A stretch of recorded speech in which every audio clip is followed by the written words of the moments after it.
Guys, বাংলাতে একটা প্রবাদ আছে, আপনি যদি পাহাড়ে উঠেন, যদি আপনি রাস্তা খুঁজে না পান, তাহলে যে কোনো উপায়ে যে কোনোভাবে আপনাকে একটা নদী খুঁজে বের করতে হবে।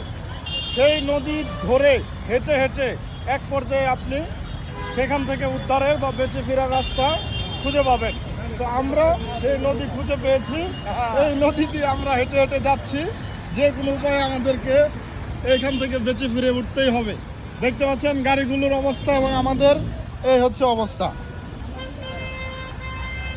কেমন লাগছে, অনুভূতি কি? অনুভূতি আমাদের আজকে নতুন এক্সপিরিয়েন্স হলো ঢাকা মিরপুরে। এই দেখা যাচ্ছে বন্যা হয়ে রাস্তাঘাটে বন্যার অবস্থা খুবই ভয়াবহ।